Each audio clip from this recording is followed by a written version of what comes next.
such a strange thing. I mean, it's, you know, there'll be times where you succeed and there are times that you fail. So wasting your time doubting whether you're going to be successful or not is pointless. It is. I mean, you just put one foot in front of the other, you control what you can't control, and then you see what the outcome is, right? If you win, great, you're going to have to wake up the next day and do the journey over again. If you lose, it sucks, but you're going to have to wake up the next day and do the journey all over again anyway. Right? So it's really pointless to sit here and debate or have doubt or this, that, and the other. You train as hard as you can, and you step out there and you let it flow. How much did the losses bother you? Well, they bother me, but then I was able to let them go. Big losses, championship losses, Pistons, 2004. Yeah, you let them go. And what I did is I learned from them. Final match of the night in Barebow from Vancouver, British Columbia, Canada, Reginald Wang.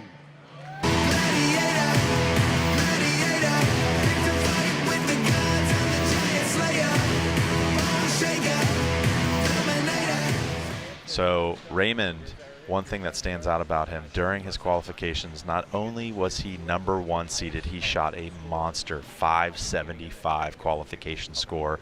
I think that's a new record for Barebow in the qualifications, if I'm not mistaken. Oh, Raymond takes it. Here we go. Wow. 2024 Lancaster champion Raymond Wang shows up first time at the tournament and walks out with glory. Look at that. That was a show, baby. This is Barebow.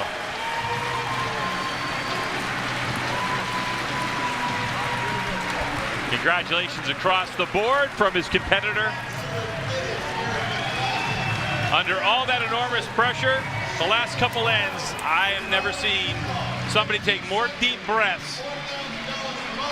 He's a little warm right now. But for Raymond Wang, he comes down to the States and he conquers the world's best with an unbelievable qualification score, marched his way to the #1 seed, and now walks away victorious as the 2024 Lancaster Archery Classic Barebow champion. Looks like we're pretty good. We are live on the Barebow Project group. In typical fashion, we will let things build up here. I'm here with a former podium shooter, Mr. John Demmer. Thanks for joining us, John. I'm glad you were able to take a break from this miserable weather we're getting here in Pennsylvania. For once, Raymond and I were messaging because we got people out of power everywhere right now in my region of Pennsylvania. I had to go to my mother-in-law's house. They were out of power. We went up there and I'm like messaging Raymond. I'm like, yo, like we might start a little bit late. Internet's been in and out all day. And he's like, yeah, here's a picture outside and there's like grass and there's sun shining. It doesn't look too bad. And he's like, yeah, and I'm in Canada. Yeah, like, we had no snow and sunshine today. That is crazy. Because usually it's exactly the opposite between me and you. You get hammered, I get nothing. We got 24 hours ago, they were saying that we could get up to 24 inches or 12 inches. Then we woke up and then they, like right before we went to bed, they said maybe nothing. And we wake up and there was a dusting and sun came out and it was all gone. Oh my gosh. Yeah, we got we got your snow. That's what we got down here. And it was wet and heavy. I was telling Raymond, we're like, I think we were 10. Did I say 10 calls in? I counted them on the day from the fire department and just all kinds of craziness. But Raymond, welcome to the Barebow Project, man. I don't know if I have to tell everyone your real first name because everybody knows you as Reggie, thanks to PJ Riley.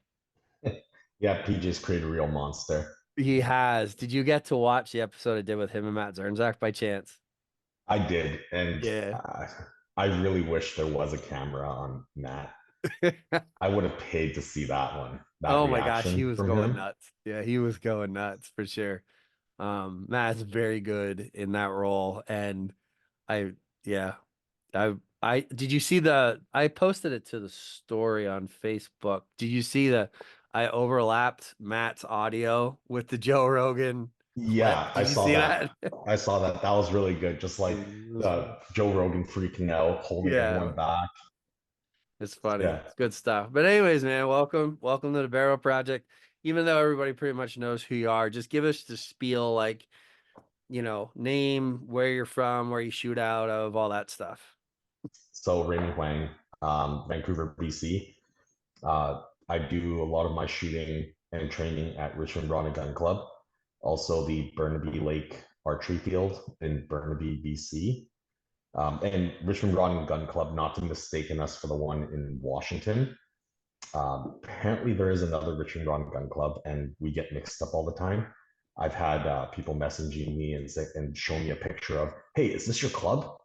And no, we are in Richmond, BC, Canada. And I am sponsored by Borman's Archery. They've been really good to me in my journey throughout archery. And when I've had hiccups in my own training, I hit a hard plateau at one point. They were an invaluable resource just to help me kind of get through that. Yeah.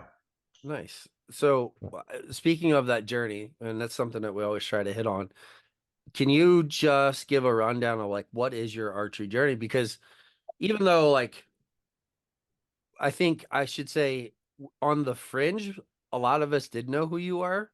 I know I've seen your posts. I told you that like when I first met you at the Classic, I was like I knew that you were who you were, but seeing you in person and watching that qualification score, I was like, definitely the real deal.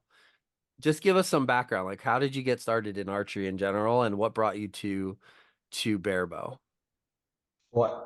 And to touch base on what you were saying about, being on the fringes, a lot of times I do kind of try and stay off social media. I'm in a bunch of different forums and groups. Yeah, that's good.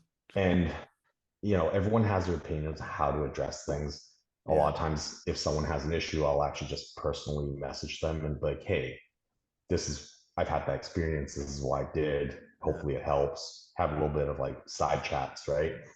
But as far as archery goes, like never really thought about it. I mean, everyone knows Robin Hood. Yeah, Everyone's, I think, watch those cartoons. But one day I was done work early. A friend of mine was shooting before we're supposed to have a group dinner. So I went to watch him shoot. Looked like it was fun, and I started feeling a little bit of curiosity. So I asked the owner, hey, can I shoot too? I know it was supposed to be some kind of a members only night. The owner said, yeah, it's fine. Give me a quick lesson. And I started shooting. I think at that time I was a little bit more instinctive than anything else. But what I did find was aiming an arrow is the same thing, in my head anyways, as shooting a paintball marker. And I used to love paintball. Okay. After that, I dove in deep.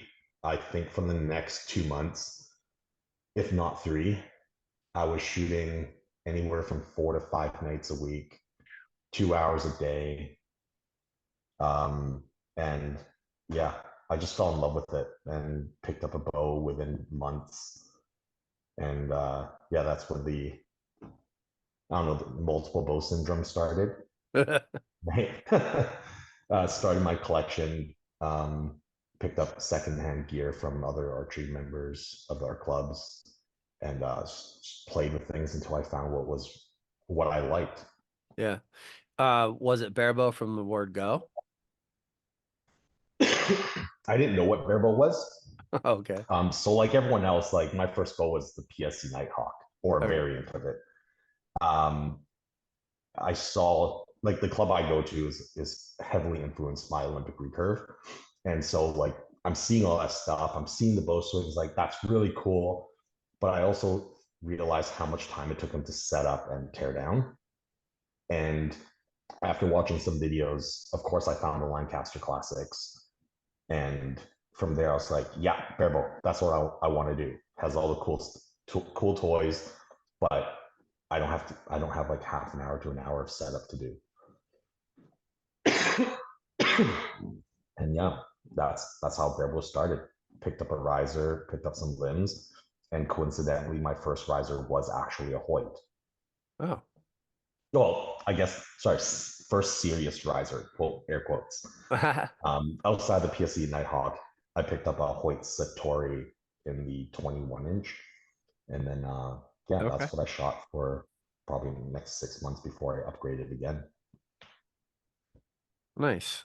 Um, with I'll say you said you were shooting 4 or 5 nights a week. Did that continue right up to the classic? No, no. Oh, okay. Well, that was when I first started, and that was in December of 2018. Okay. Yeah, slowly I started to like kind of cut back on my shooting, right? I mean, life, work, family, kids. Um, it I decided I was going to be a little bit more serious into archery in 2019 December, so about a year after shooting. I did a lot of prep work to do my first indoor nationals 3D shoot, which was going to be held in Chilliwack, BC, which is about an hour drive from where I am. Of course, that was in March 2020 when COVID kind of shut everything down. So that led to about a year and a half break from archery, focused on work, focused on my family. Um, and when everything started opening up again, that's when I started kind of getting back into archery. It was a little tough at first because I was at one point shooting at 50. I had 51.5 pounds on the fingers. So a year and a half of not shooting and then coming back to it, I had to bow down and I was shooting probably about 36, 38 pounds. Yeah. While you're kind of hinting on that, what is your actual setup? I have an idea of everything, but what was your full setup then that you shot at this past classic? So at this classic, I was shooting the Hoyt XD riser with the Axia maple limbs. Okay. Yeah, biter plunger, AE, I think it's Free Flight Elite, Mm-hmm. rest. During Lancasters, I actually said the wrong rest. I was looking at my tab. And I'm like, yeah, it's a sniper tab, and that's what I'm thinking. But of course, I said sniper rest. Oh, Yeah, but it's a AE rest and I'm running a sniper tab. Um, the I like that little wire system where you can kind of fine tune, put everything where you want it to go. mm-hmm. Right, that way I don't have to look at a whole set of lines and remember which is my starting point and count from there. Arrows. Arrows RX 723s. And I'm running top hat 180 grain points, Ozark Target Max 4.5 inch with the eagle tips, and then Fighter Knox. And it is worth mentioning that, and it's not because I've been given the sponsorship, but I did, as soon as I got home, I actually switched over to the Wujack factory plunger, their Revo. Okay. Yeah, what I did notice was my groups all tightened up. I switched it. I matched the two plungers, switched it over, and I was hitting more tens and more X's. Really So it's interesting. yeah, Is that something new for you then? It's new to me. I actually was handed the plunger to play with on day one of the Vegas shoot. So I've done my shoot, bumped into the guy. We were chatting for a while. He gave me the plunger to play with. He's like, yeah, should use it for day one and day two and day three. Hang on to it. And I'm just trying to be a responsible athlete. I didn't want to make any gear changes. A Yeah, part of me kind of regrets it because I did I bet. have noticeable groups already. Improvement in my groups once I started playing with that plunger. Right, yeah. Interesting. Did So a what plunger? The plunger, it's the Wujack Factory Revo. I never heard. They showcased the plunger last year at Vegas, and it was actually released in March. Yeah, it's a big plunger, really cool looking. Yeah, it's a big plunger. interesting. But it does the job, and I've had nothing but good results from it so far. Any particular features outside of the realm of a normal plunger or just you think tolerances or springs or whatever, high quality parts? What's the details on it? Well, it has an adjustable center adjustment, right? Yep, that helps. Which, Yep. yeah, because I know a lot of barebow archers, they do like, they turn their plungers to kind of get lefts and rights, Yep. to alter lefts and rights. I get it, but I'm not yet in full agreement with it. Only because plunger's done for tuning, right?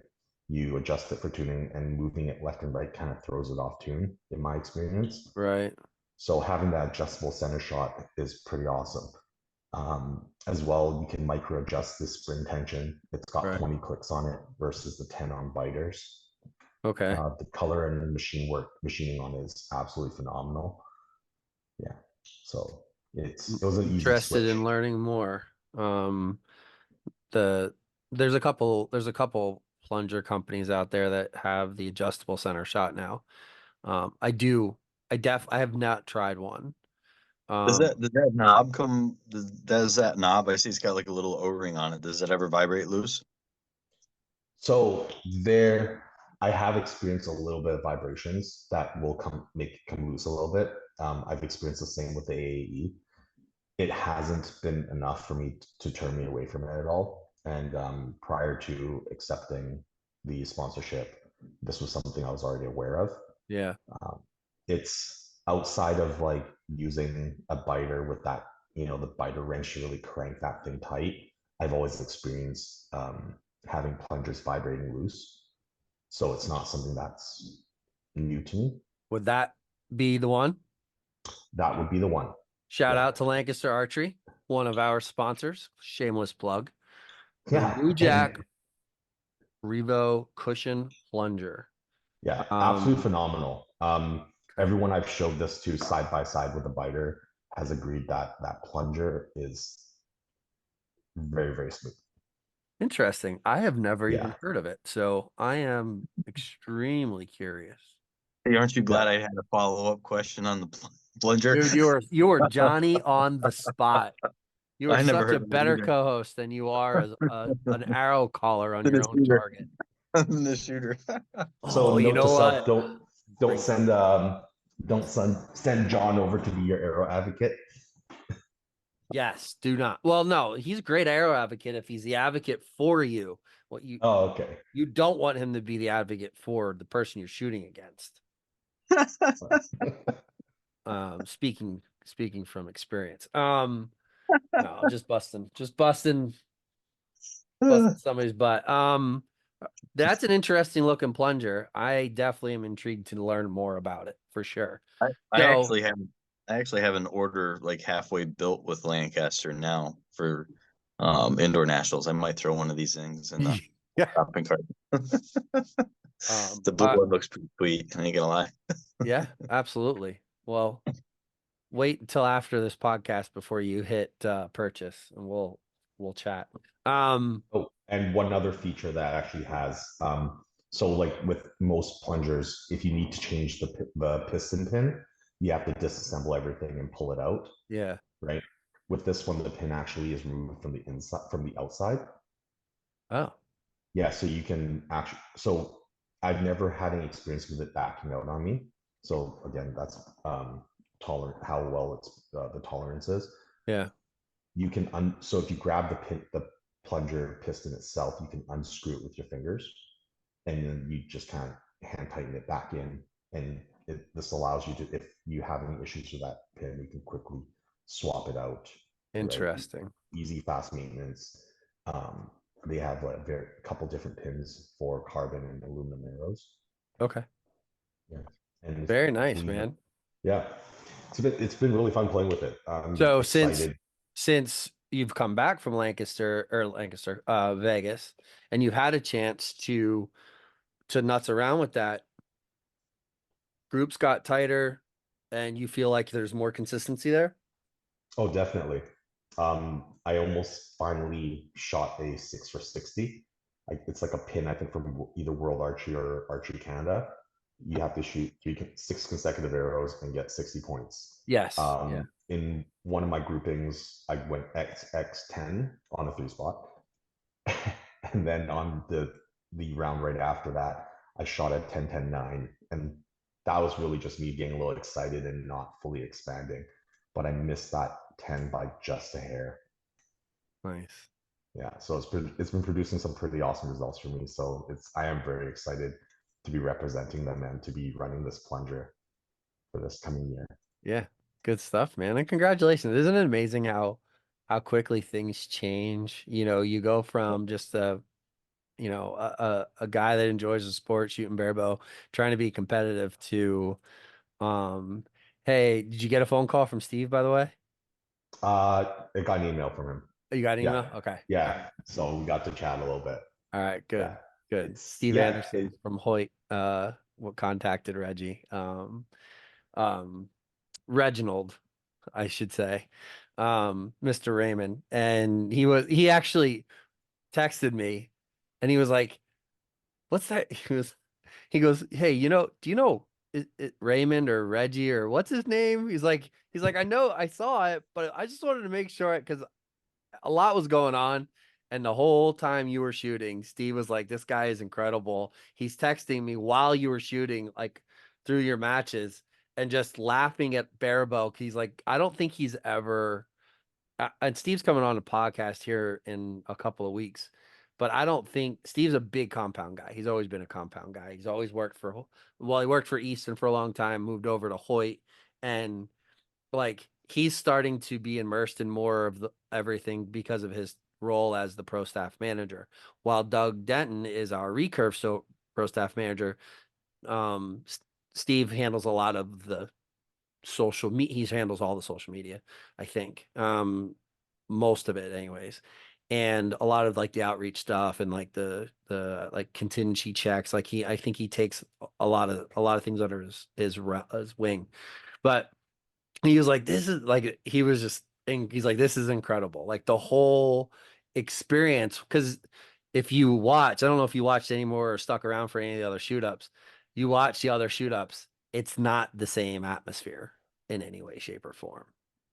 Yeah, it's quite different. I went back to Lancaster, or went back to the event center to watch the Olympic recurves in the morning, and I mean those guys shoot phenomenal. Yeah. Right, like they're just knocking out tens and X's, and you don't get the same vibe. I mean, you can shoot a 9 in barebow, and the crowd goes wild. These sixes, I don't know. Apparently they don't really like them. But yeah, there's just nonstop support from the audience, no matter what you end up doing. Right? And the crazy part is it's not just barebow archers in there. You have kids and parents and other archers in there, compound, recurve, juniors, masters, seniors, and they're just all there for the barebow show. Yeah. For real. Yeah. That's not an incorrect statement, but it's definitely changed over the years, wouldn't you say, John? I think the finals have changed dramatically over the last, 5, 6, 7 years with from the beginning to lights on and down at the little corner there, to what it is now.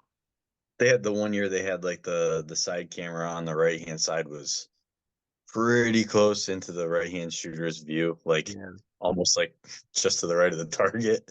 That used to be an issue in the past where you didn't want to shoot from the right hand side, but now it's not so big of a deal anymore. They've kind of, I wouldn't say they perfected it, but they've come pretty close. Yeah, well, last year. I think it was even last year that camera on the right side was pretty close to that platform. Like, and they're swinging that camera by while you're shooting and it's moving around.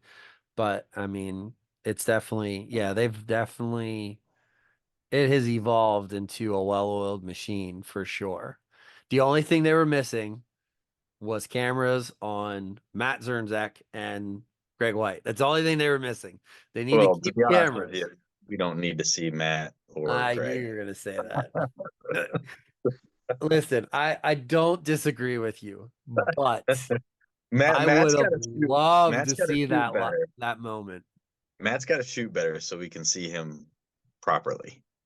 Yes, that would be pretty awesome too. That definitely would be.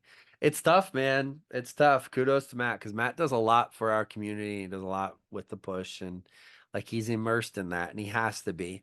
But Yeah, exactly. it's so tough to juggle it all. But he's a stone cold killer. I mean, the guy fills more tags in hunting season than most traditional archers. That's for more than most compound shooters, to be completely honest with you. So I guess it's just more proof though that target archery is harder than hunting. Wouldn't you say, John? Maybe I'll have to ask Steve about that one. He might have a different opinion. Maybe. Um, I what? I don't know. Kelsey Hudson, Matt's wife, commented. She said, "I came at the wrong time when you said we don't need to see Matt. He needs to shoot better." She thought we were talking about her husband. Kelsey, you're not exactly wrong to think of your husband that way. Get on him. We all know that you're the boss. Get on him about that. Well, Matt was a classic example of why it's so hard to reach the final stage. Like he just ran into the wrong person at the wrong time. Oh, yeah, that's a good point. And it happens. Yeah, talking about running to the wrong person at the wrong time. I mean, I was looking when they finally set those tables to see who we're shooting against who. I'm looking at this thing and it's like, geez, there's names everywhere. No one had it easy. I'm looking at mine like, okay, in what world do I have to shoot against Joel Turner? Yeah. If I seed first, it's that in itself was like shooting the finals. Don't worry, Ray. The rest of us were surprised to see Joel shooting against you too. It made for all love, Joel. It's all love. It's just a joke. We bust on each other quite often. I don't want to go that far into the discussion just yet because we have some other things that I want to knock off the checklist. So let's pause that direction for a moment and let's go back to Raymond's kind of build up to the classic over the last couple of months, and like what are some key things that you did? What did your practice schedule look like? What were things that you were I want to talk about like your decision to shoot a 3-spot. We talked about it. I already know, but I want you to put it out there for the masses. I want to talk about that. I want to talk about kind of also quick question. People that don't know or that weren't at the classic, you ended up shooting with the compound people. Yeah. Which was that planned or not planned? How did that come up? So, I mean, I assumed I was going to shoot with all the other Barebow archers and be that guy again with a 3-spot. Someone posted up a chart of all the Barebow archers in which their target assignments. I didn't actually even realize it. I thought I was shooting at 113C or 113C. Yeah. Excuse me. And it was Lisa Ewan, one of my teammates, that pointed out, it's like, hey, you might want to figure out why you're shooting on target 3C. So I looked at it and it's like, maybe it's a typo. I contacted Lancasters and they told me it's because I chose to shoot a 3-spot. Might also have to do with the fact that I picked the wrong day when I initially signed up. Originally, I was going to shoot on Thursday for my qualifications, and I realized, well, I'm traveling. I'd like that extra day of recovery and just kind of like maintenance in my shot. So what ended up happening was I called in and they were able to find me a spot on Friday, and so I was That's probably what it was. Yeah, and they did tell me that they like to try and keep all the 3 spots together and all the single spots together. Yeah, that's not true anymore because they're not vertical anymore. Yeah, it's so. I mean, there are other archers that compete in a high level that were telling me there is an advantage or disadvantage to having a different target face there, right? Some archers might find it distracting, but it can become advantageous to whoever's shooting above or below you because it makes it easier for them to identify their own target. Yeah. Right. Yeah. I mean, how big of a difference that makes, I don't know. Yeah. Shooting a 3-spot, I still missed and hit a single spot, thinking that was my target. So yeah, I don't see it as I did that in Vegas day one. He shot a 3-spot and shot a single spot, the wrong target. Oh my gosh. That was a Reginald moment for sure. Definitely. But let's be fair about this. So I was shooting top to begin with, and then during the switch, I got moved to the bottom. If you guys, for those that understand that know the target order, target 1 is the bottom left, target 2 is the top, and then target 3 is the bottom right. I used to shoot in the order of 3, 1, 2. So my top target is where I finish. I have a little bit of a top down draw cycle. So I'm coming down and I see gold. It's the top target, so I don't have to, I'm not going to be looking at any other targets. I see that gold and I let it go. And it's not as if it was a golden go moment. It's just I saw that gold, I lined everything up, everything felt right, let the arrow go. Beautiful gold shot. I turn around and the archer tells me, "You shot my target." I look, I turn around, I look, and I died. Like, it's just everything floods, and it's like, dude, you hit a single spot target when you're shooting a 3 spot. Not to mention, I just lost 9 points. So, yeah, they shut the line up. They shut the line, and they pulled my arrow. And then the other archer was really distracted because there's this, like, she was shooting skinnies, and I'm shooting 23s. So there's this giant gaping hole in her target now. The whole situation's got her flustered. And I remember we tied in score that round, right? Her 3 arrows, she was so distracted that she ended up getting the 18 or 19 that I shot with her 3 arrows. I felt so bad after that. Yeah. But yeah. I mean, the past is the past. We'll let it go. We never, let's not think about that miss on the wrong target face. Yeah, for sure. No, let's not, and I don't want to embarrass that person either or whatever in regards to that score, but or whatever the circumstances may be. It's stuff happens, weird stuff happens. Can't predict it. It's no big deal, but it's still funny. It's funny for us. We're allowed to laugh at you because you shot the wrong target because we can, and that's funny. But we don't want to poke fun at the wrong people. No. So you did shoot a 3 spot for your qualification round. What was your qualification score for the first 60 arrows of the classic? It was in the, I don't know, 554. 574, I think. 574, I think. Okay. Yeah, 280. 284 was your first day, something like that. Let me look. Yeah, I don't quite remember how everything averaged out because I always convert everything back to like World Archery. So without the X's considered as 11s, it works out to be like shooting a 280 and then a 279. Right. Yeah. That's stellar, by the way. Yeah, it's not bad. I mean, it's nice to be able to put that out on a competition score. Let me see here. Oh, it doesn't show your score. Stupid. It's in there somewhere. I went to go to Archers. So they used to use the Archers app for the classic. And I guess, John, maybe you know why. I don't know why, but they here, this might have your score.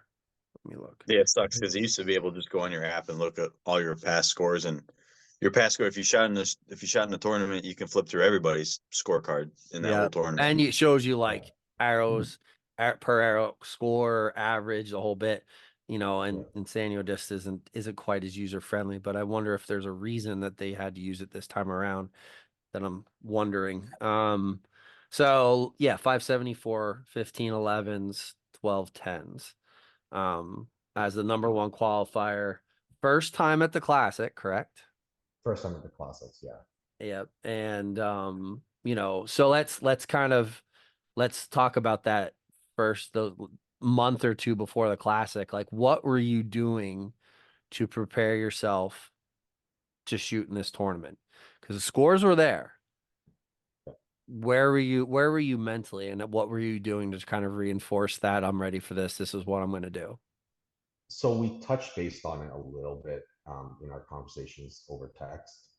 A big component of what I do, and I focus on this as much as I can, it's rest and recovery. So my preparation for Lancasters actually starts mid September.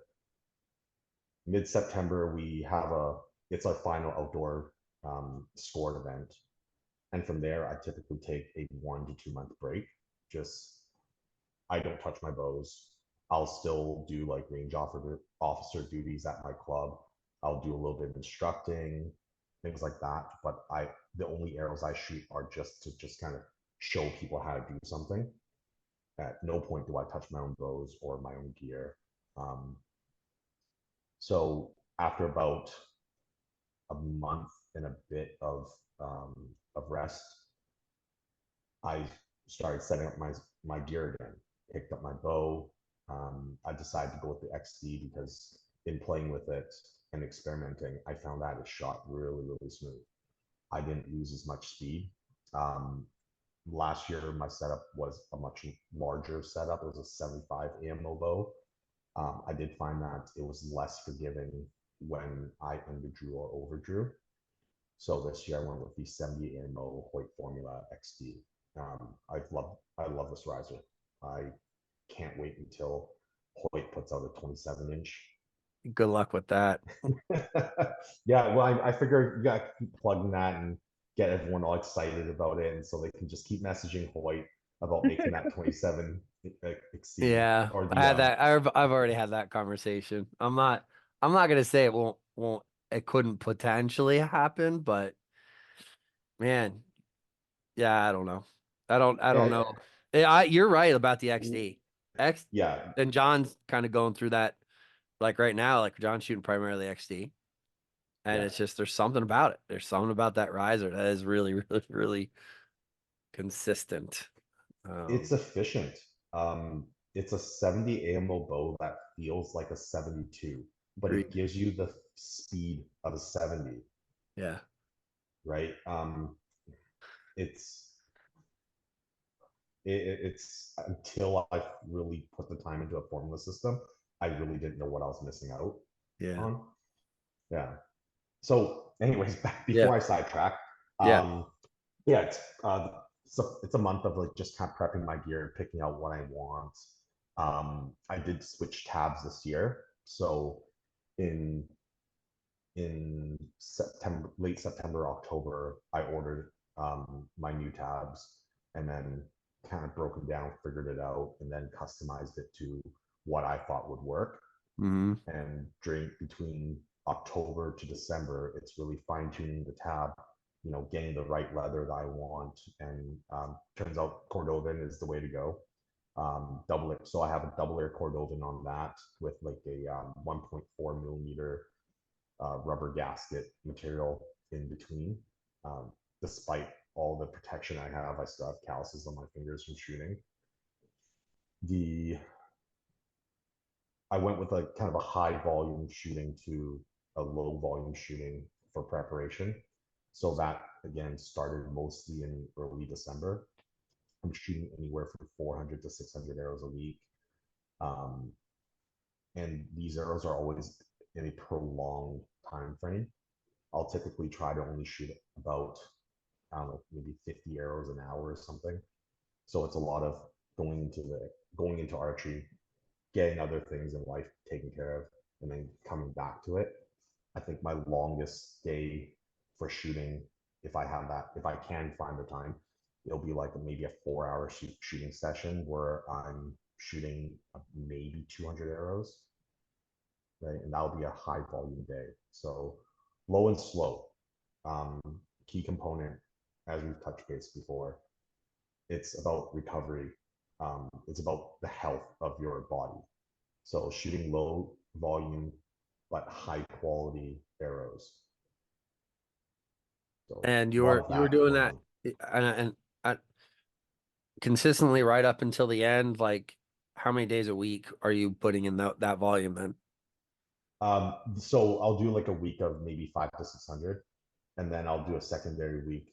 The week after that, I'll do 300 to 400 tops, right? And a lot of it, I try not to stick to that number consistently. Like I let my body tell me what's going on. Sometimes your shoulder's just angry with you, and you got to take a couple of days off or just work on something else.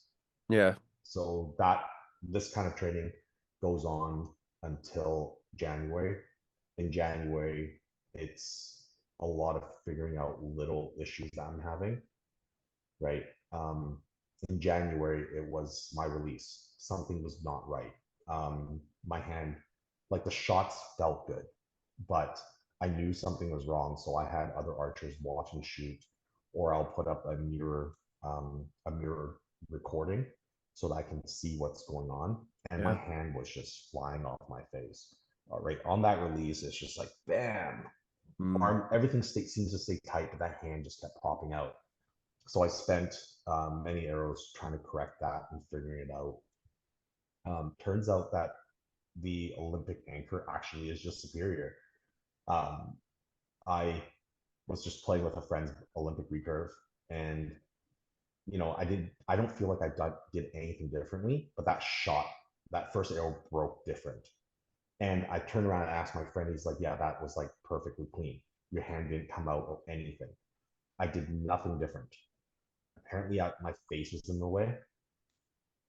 So it's just kind of navigating and figuring out how, despite my own face being in the way of my release, how am I going to break that release so that my hand can stay as tight as possible? And yeah, that was January. Low arrow counts. We're talking about like 200 arrows a week max. The final week going into before Lancasters, I did post one of my final training scores. And yeah, after that, it was just shooting some maintenance arrows. We're talking 24 to 40 arrows, maybe, right? Just enough so that muscles feel good. I'm maintaining my form and I can maintain my focus. And then Lancasters. Yeah. Good. No, I mean, it's a very descriptive and thorough explanation of like what you were doing. I mean, your focus on form is obviously something that's that paid dividends for you. And I think that's a crucial point. I mean, John, would you agree like sometimes that's where you just got to mentally fall back into, in that situation? Yeah. Yep. I mean, when you get to a big shoot, you just fall back onto everything that you've done in training the last, whatever month, 2 months, 3 months. But you have to build that good foundation so you can fall back on it. Yeah. He certainly did that with the volume of arrows and kind of focusing on that time period of, and I think in some ways you did something similar to what John often talks about, like, start shooting and then tunes change because your form gets a little bit better, and then fix the form, and then maybe the tune changes again, and then finally around that time it starts to all fall into place where you're really kind of starting to peak at that right moment. And it sounds like that's kind of what you did. And then just paid attention to the volume and how you physically felt, and followed that right into, kept that momentum per se, kept that momentum right into the classic, and your brain was in the right spot. And I don't think, did I hear you correctly? You said that the Olympic anchor was superior. Did you say that? Oh, yeah, no, I did. Barebow, it's Yeah. not necessarily the But it greatest. is definitely easier to get Yeah. into alignment underneath, Yes. proper, totally underneath, Yeah. and have that fluid, straight, tension and direction straight back. You're 100% Yeah. correct. I'm not, yeah, And it's like a in general thing. Um, yeah, like the skeletal alignment that you can get, yeah, there's nothing in your way when you're releasing. yeah, But for Barebow, like I've thought about using the under chin anchor for Barebow. I can think of a lot of reasons not to use it as well. Um, for me, to use under chin anchor, I would have to either shoot a lower poundage on my yeah, fingers so that I can get that knock closer to my hand again. And at yeah. that point, the elements become a problem. Agreed. Um, Yeah, I would not switch my anchor for outdoor. I like the face anchor, and it keeps my hand really close to the knock, gives yeah, me the speed that I need so that the elements don't affect me. yeah. There Um, was a post the other day in one of the groups about it, and if that's what you have to do to hit 50 meters, whatever, so be it. It's not Yes. not the end of the world. I don't think it's optimal though. Like being point on is an extremely important detail in barebow to be like be all, but it is important and is very difficult to be point on at those shorter distances if you're an under the chin anchor, traditional Olympic anchor, or even just a lower anchor, like way down on the chin, like some other people tend to advocate for in some manner.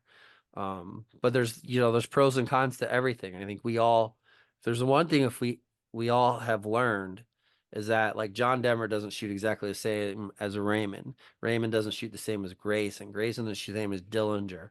And I use those names frequently. But it's true. Like not everybody's the same, and people still shoot extremely high quality arrows in their own way. And we have to stop. Like it's like the NTS conversation we talk about in America, that national training system shot. I bit the bug of NTS because I went through the training and I was like, wanted to learn it. I wanted to know. I wanted that knowledge. But the fact of the matter still stands. Like you don't all have to shoot exactly the same to be a high quality shooter. But there is definitely of all shooters that are high quality, like John and like everybody else, there's definitely qualities of each shot that are similar, right? Yeah, I think we kind of all agree that there are ways to make life easier, right? With Barebow. Not there isn't I don't think there's one way for everyone to do it. Barebow seems to be a very personalized thing, um, depending on the individual's body mechanics. And I mean, some guys are just really, the big burly guys are really strong, but their muscles are just, it gets in their way. So they can only move a certain way. And we have to adapt to that, whether it be the anchor or just the follow throughs a little bit differently. I think that's where Barebows has been really fun. I see with like with other classes of archery that there's a way to do this. With Barebow, I don't think that there is one way of getting the perfection that you are trying to attain.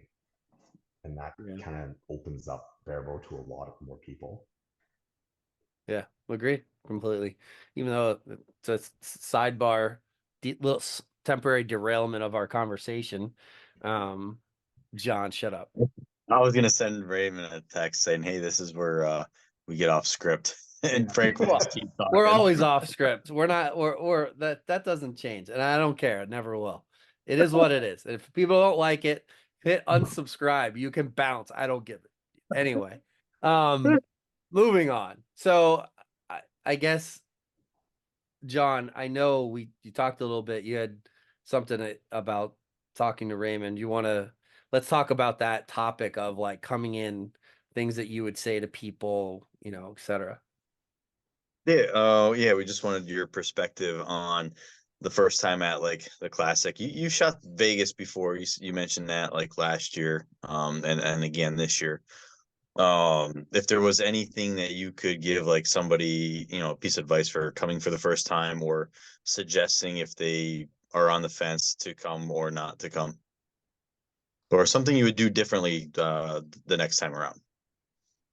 I think first and foremost is that everyone that showed up is a winner.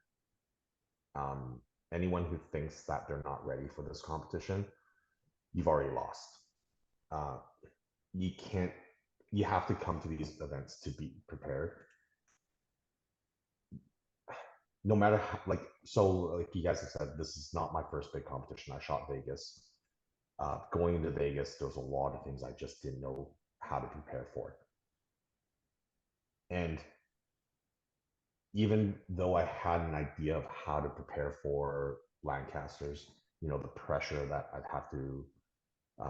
have to face, the distractions I might have if I made it to the final stage. I did some training to prepare for that. But I mean, whether it worked or not, I still felt unprepared. The only way to actually do this is to go throw yourself in there and experience it. Good. It's very good. So did you feel that way when you got up there on that stage? When you got up to the platform, that first end, did all of that stuff still stay like, where were you at mentally on that scenario? Oh, When it's you a first walked out and they said your name incorrectly, maybe that was a benefit for you. It probably broke the ice a little bit, distracted you from what was actually happening. it's yeah, that was interesting because I was just behind the curtain and I was getting ready for them to call my name, and of course they called Reggie. At that point, it's just like, well, I'm the last person here, and I'm pretty sure I was in the first seed, so it must be me. And you walk out and get on stage. Uh, I think inadvertently, I've already had that preparation because, like I said, when my friends wouldn't let me live this down, that I was called Reggie, right? um, the and as I've seen in your podcast, I have some great friends in archery. That's what keeps me in it. And it's like, and there's there's nonstop razzing, Yeah. right? I don't know if you guys do like flat field 3D archery, but it's just all the targets are laid out in a flat field, and everyone comes up to the shooting line and you shoot. Sometimes I'm the last person up. Whether I'm slow or not, I'm that last person. And there's just a line of 50, 60 archers looking down that line, hooting, hollering. It's like, why are you so slow? Come on, let's just get this going. I want to go watch a hockey game after. So the level of attention that could cause pressure for me when I'm on that final stage, I'm almost kind of used to it, just from all my friends razzing and having fun with us. Yeah, that's good. That's good. There was a question in the comments here from one of our Patreon members, Richard Hall. He said, this is for Raymond. Does he do or did he get some mental management training at all? Seemed very calm and steady for his first Lancaster. Did you read any books? Do anything on your own? That kind of helped you prepare for that, or just strictly the atmosphere that you train in and the people you shoot with really attest to your calmness? So I don't think there's any one thing that prepared me for this, but having my mentor Brian Maxwell, having him behind me, that was he was a pillar. He kept me cool, kept me calm, reminded me of my process. Um, Again, so in the months coming into this tournament, we're all doing our training, but he cannot help himself but help other archers. Nice. So we did time interval shooting, right? High pressure stuff, like 10 seconds to set up, 5 seconds to shoot. So we've done all that. And it comes down to, and it's hard not to get off topic sometimes, but No, it it's comes okay. down to everything that's there. The riser I shoot, the equipment that I have, I trust it. I set it up and I trust it. So I know that's not something I have to worry about. In training, I practice that form over and over again to a point where it's the fallback. How's that shot supposed to feel? Right? We shoot and memorize that feeling of a good shot, how it should break. And we just constantly try to repeat that.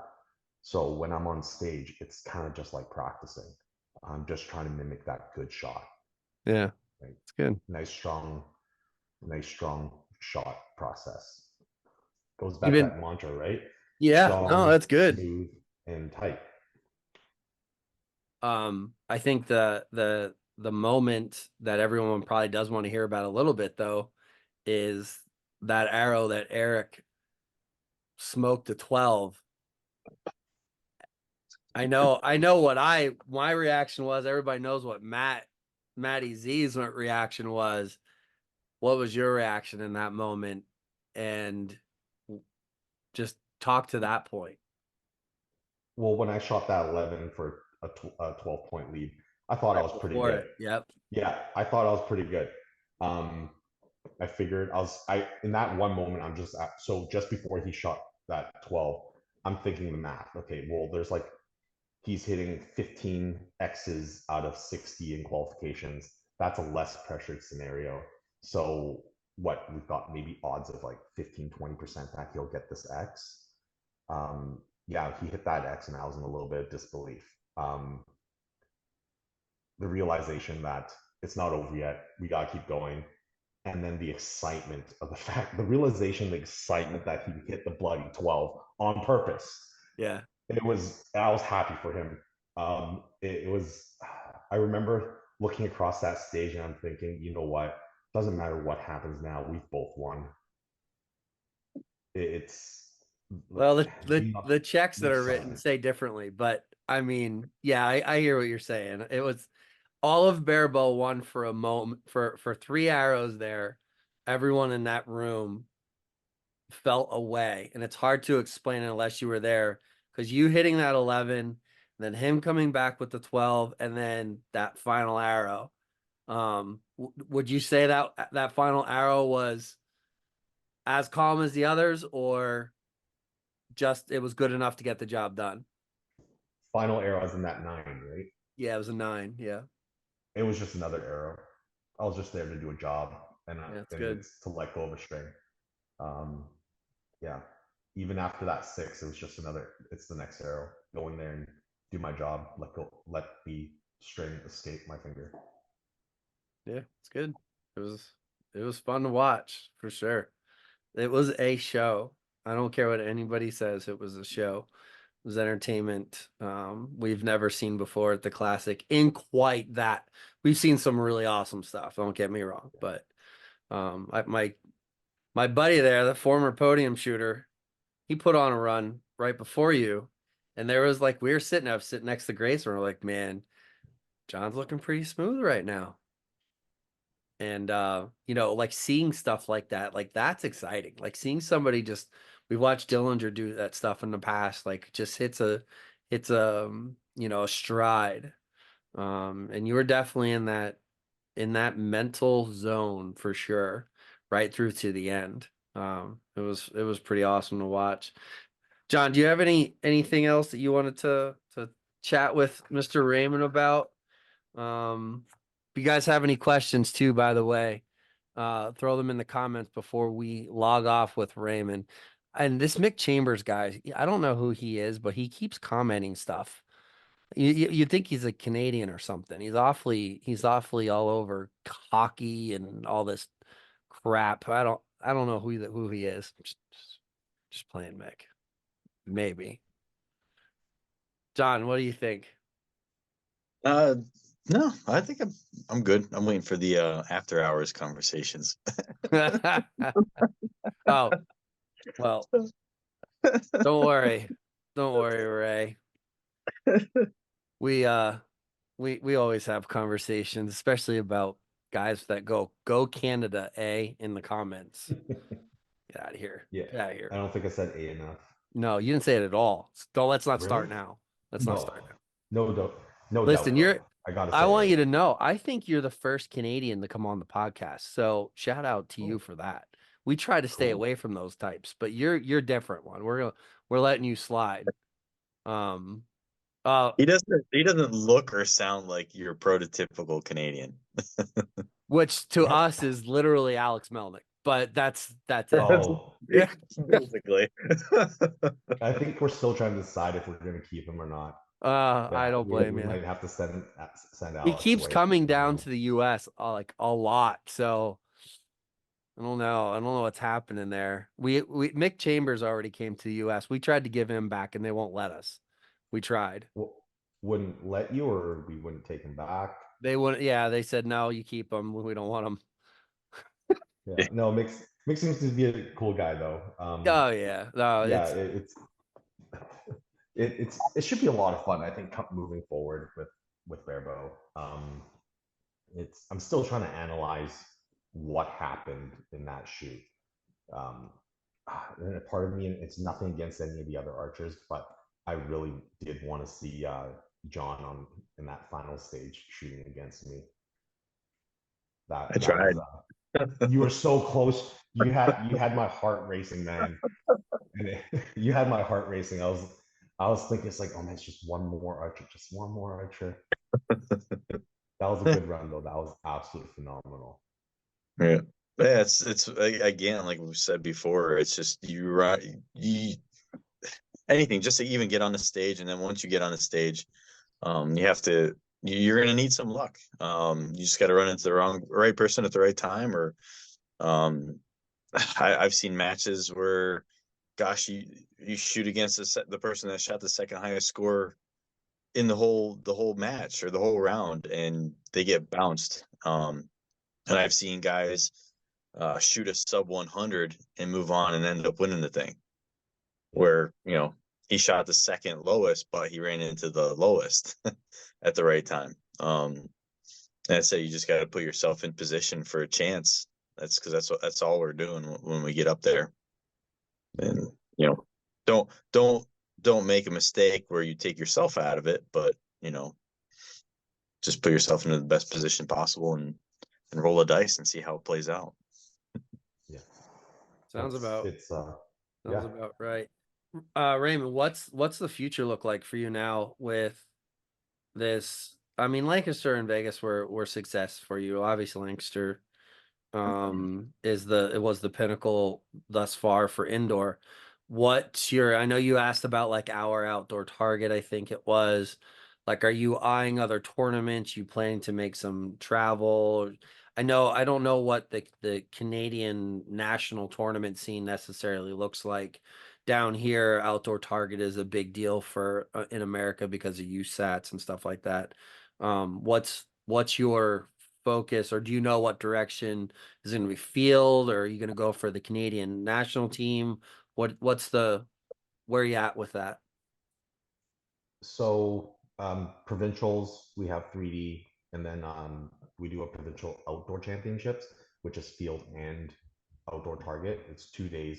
We shoot each course, you get your scores added together, and that decides how you place. So there's the provincials, and then there's the national 3D field and outdoor target championships. That's a must for me because I qualified and I've been selected to shoot for the 3D national team. So Slovenia is in the works. If I can figure out my schedule and how I can train properly, I would like to do the World Field Championships as well. It's in Alberta, BC this year.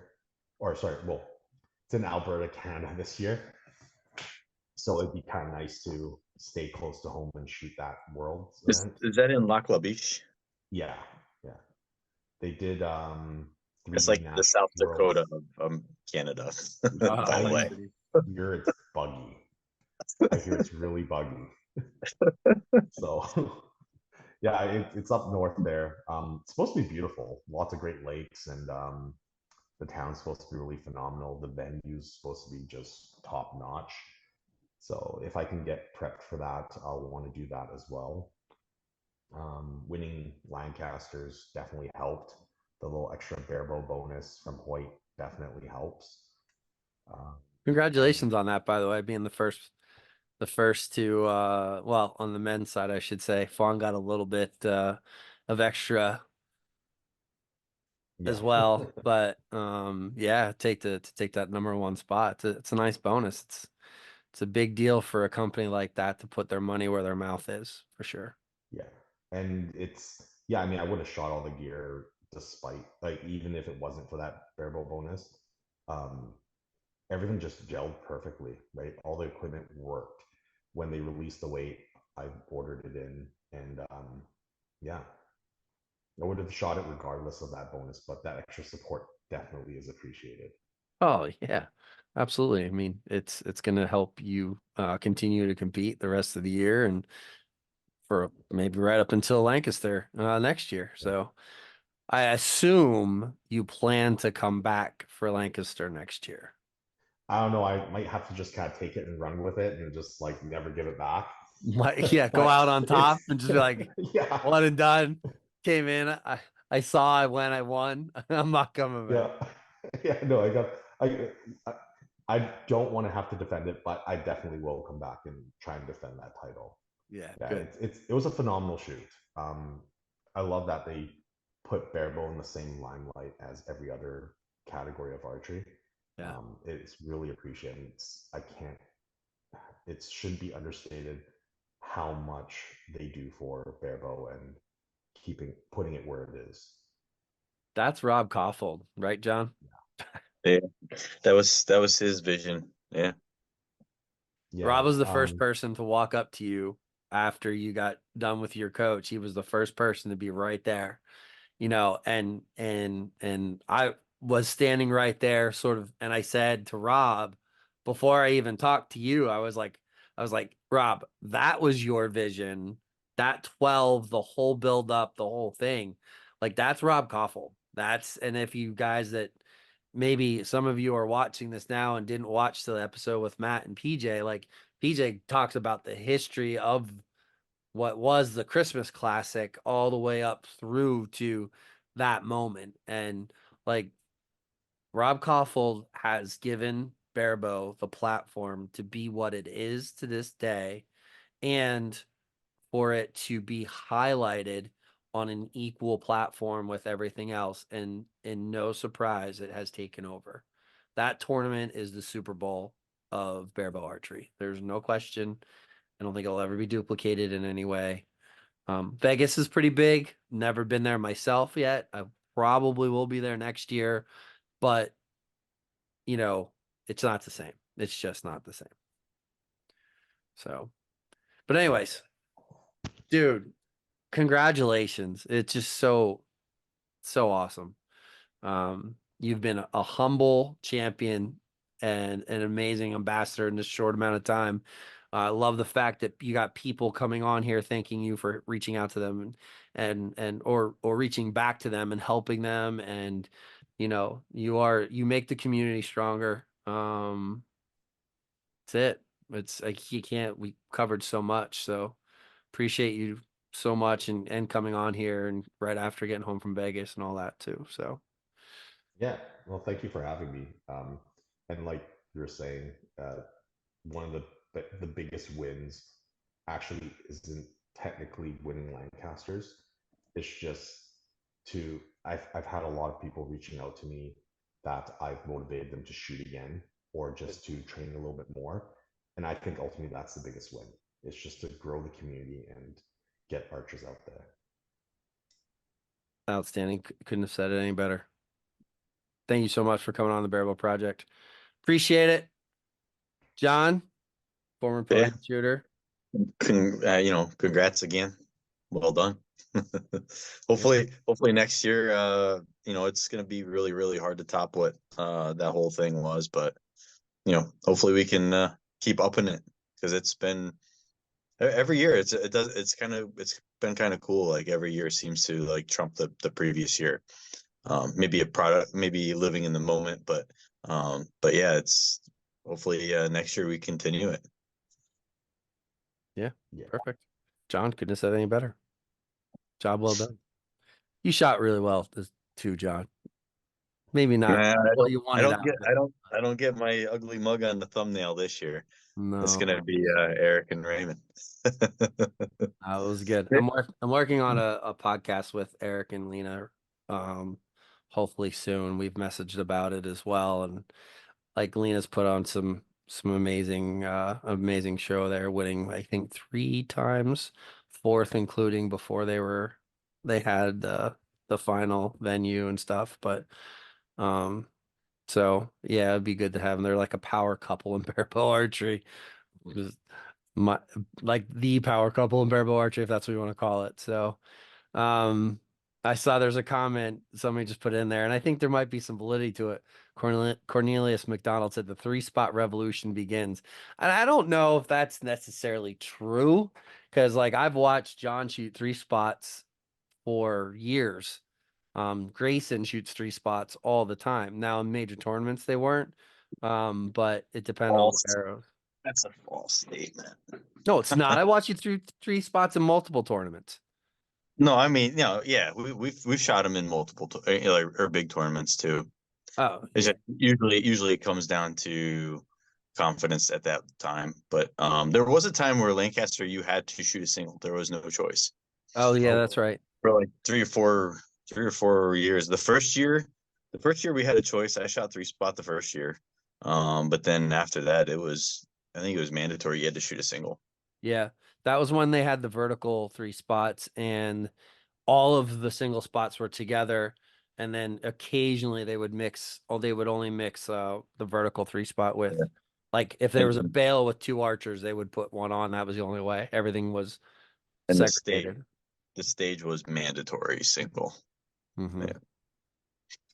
Yeah. I don't know when that changed. I don't know if it changed last year or was it this year, but I know for like 4 or 5 years, maybe 6 years, it was mandatory. Yeah. Yeah, it's one of them things. Like people shouldn't be afraid to shoot a 3-spot. I mean, like once you get up to a certain level, how often do you shoot a 5, 4, 3, 2, or 1? Like it shouldn't happen. Like other than like a really bad pluck or something, and chances are those things aren't hitting anyway. But Yeah.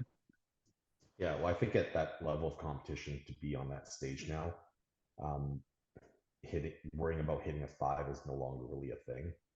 yeah, It can be very difficult to catch up when you're 4 or 5 points back, right? And whether or not 3-spot really catches, I mean, if people really think about it, and I'm surprised no one's mentioned it, I almost with that 6 was 7 or 8 millimeters out from me, like just out of the competition. Mhm. Right, I nearly missed that target. And I could not have recovered from that, not with Eric being on the other side. Yeah. No, because Barebow happens. I mean, Yeah. I know what you're saying, but at the same time, you know, things happen. Like Yeah. the swings in Barebow potentially are so significant compared to compound. Like compound, a major catastrophe has to happen, but it's really compound is more of, I think they hit 12, what was it 12 12s in a row or 6 12s in a row, or I didn't even watch. I'm not gonna lie, I didn't watch the open shooting at all, compound open, but they hit, like, it was like, 11 11 12 11 11 12 11 11 12, and they just did it all the way through. And I'm not saying it's not impressive. It's still impressive, but it's just not as entertaining. And the likelihood that they're going to miss the whole target, is just so slim. Whereas in Barebow, especially with like you guys shooting 3 spots, I think everybody on every arrow, even though you're shooting well, is still a little bit on the edge of their seat. Like, holy crap, what did they miss? You know yeah. what I mean? Like, Wart gave me a bunch of crap afterwards. He said he wanted to come up and smack me upside the head when they put a 3-spot up. He's like, "What are you doing?" He's like yelling at his friend there. He's like, "What the frick is he doing?" Gives other people the anxiety. Gotta love yeah. it. Yeah, it does. I mean, it does. But the entertainment value in it too, and you have to kind of, yeah, yeah. I don't know. I think I commend you guys. I think there's some validity too, like, to having the confidence. Like, and we can talk about this before we kind of close this out.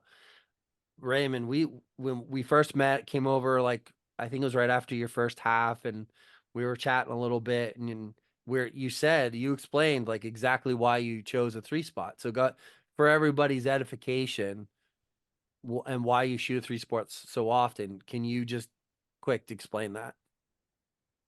Well, I think I touched base on a little bit earlier. We're not planning to hit anything outside of the red, anyways, right? There's the monetary part of it. Just damaged arrows, even broken knocks add up. But the biggest thing was bounce outs. Every point counts, and if you track the scores on this stage, they keep going up. Right. In my training, I figured I needed to be able to shoot 4 ends, 3 arrow ends, and I need to consistently be 110 plus. And to do that, those bounce outs matter. So shooting a spot for me is a no-brainer. I'm there So to like bounce put out outs, my deflections, stuff like that. deflections. Yeah. Yeah, like it's every point matters. I can't have those bounce outs or deflections cost me points. I think in the women's, and I haven't watched it in full detail yet, but someone hit their own knock and went from like a 9 to a 7 or a 10 to a Correct. 7. Ava Jones. I was actually just going to bring that up. She would have, I think she may have beat Lena had that arrow because it hit, I think it hit, and then I might say incorrectly, well, look back. I think it hit an arrow that was in the 10. That arrow hit the knock, and the knock was clearly damaged and deflected to an 8 or a 7. I'm not sure which. And then Lena, I think, shot a 9. And that arrow could have been an 11 too. Who knows? But it was that's exactly what happened. So I don't know if anyone noticed this. And I kind of wish they showed me shooting against Joel. Because if I had been shooting a single spot, I actually wouldn't have been on that stage. In the third end, we came into the third end tied. My first arrow was a high 9. I thought maybe there was something off. So I made an adjustment in my crawl and I shot bottom 9.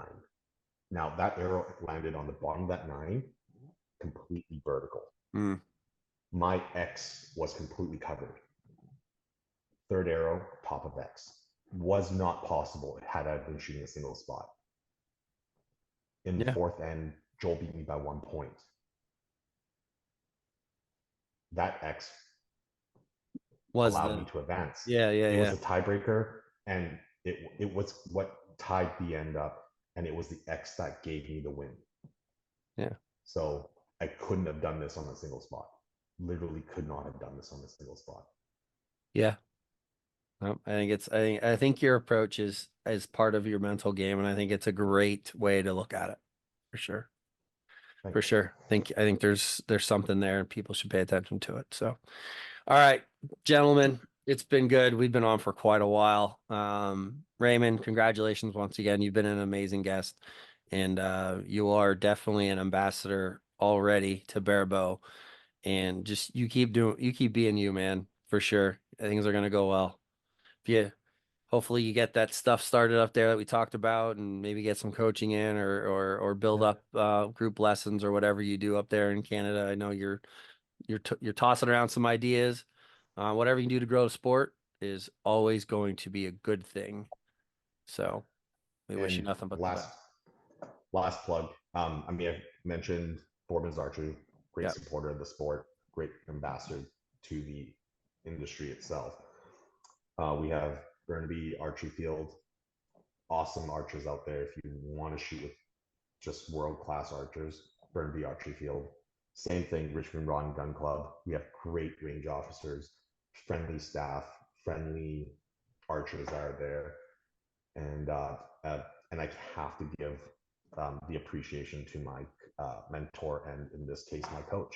Brian Maxwell has been absolutely phenomenal throughout this whole trip. Just the support that he gave me, the training prior to it, it was invaluable. And sorry, shameless plug. I did get these hats made. I've had some interest in getting some of these hats. So if anyone's interested, let me know. It will help to support me in my archery journey this year. I love it.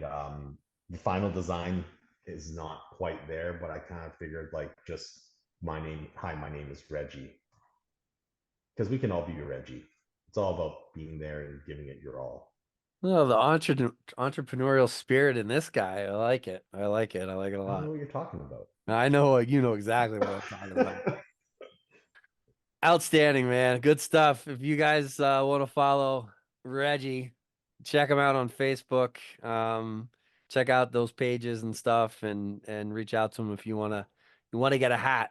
Although the guy just got a couple big fat checks to help him with that goal. You just got to keep winning, man. That's all, right? Yeah. You're at the top now, so it's there's just a target on your back. Technically, he's not anymore because of Vegas. Ooh, he's a hat-been now. He is a has-been. Has-been with a hat. Listen, Well, man, I'll take the tell you heads this of the right hat. now, dude. Listen, always remember if you're ever on the podcast again, if we don't poke fun at you, there's a good chance that we don't like you. So Oh, I've been saying that for the last like 4 years in archery. yeah, If we don't make fun of you, it's because we don't like you. there's probably a good chance we just don't want to talk to you. Yeah, it's like, yeah, even up here, like we'll just go at each other all day long, and it's only because we consider them a friend. Yeah. Oh yeah. Yeah. Yeah, for sure. All right, man. You have a good night. Right. Thank you so much for your patience and giving the Barebow Project opportunity to put your face and your story out there. Appreciate it. Congratulations once again. Thank All right. you. Everyone else, it's been real. Peace out. Barebow Project out.